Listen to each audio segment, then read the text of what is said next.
nagtataka dun sa biglang pag-angat ni Mayor Duterte sa survey pagdating sa presidential. Ang sabi ng iba, ito yung pangarang expression ng disappointment sa daang matuwid. Do you think so, sir?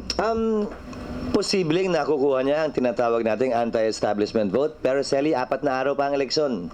Mahirap mag-post-game analysis nang hindi pa tapos ang game. Tingnan lamang natin ang resulta ng halalan at doon natin himayin ang magiging resulta.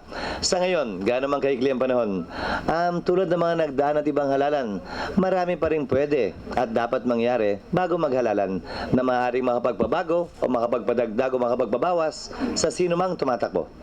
Pero sir, hindi ba parang nakakalungkot na kahit na sinasabi ni Digong pagmumura, minsan kabastusan, parang natutuwa pa rin yung tao sa kanya. Anong indication nun? Alam po ninyo, sa isang demokrasya, walang mangmang at walang matalino. Ang sinusunod ay isa lamang, gusto ng mas nakararami. Mas masakit sa tenga naman siguro, Sally, yung mga nagsasabit, nagsasalita. Karapat dapat o hindi karapat dapat to, dapat kami lang. Sa isang demokrasya, walang may monopoliya ng magandang intensyon para sa ating bansa.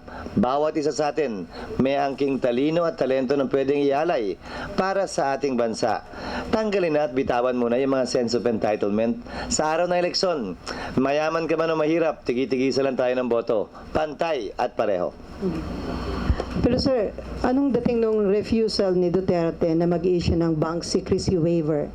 Considering na before sila ho yung naghamon na pumirma ng waiver yung ibang mga kandidato para daw may transparency, mapakitang walang tinatago. Sooner or later, bago man o pagkatapos ng halalan, kailangan harapin ni Mayor Duterte at ipaliwanag yan. Ano man ang resulta, manalo man siya o hindi, kailangan niyang harapin at ipaliwanag yan. Pero sir, hindi ba nakakatakot? Sabi niya, he will declare, idideklara niyang revolutionary government once na yung Congress ay hindi daw maging supportive sa kanyang programa. Nakakatakot talaga at nagbibigay ng pangamba yun sa marami.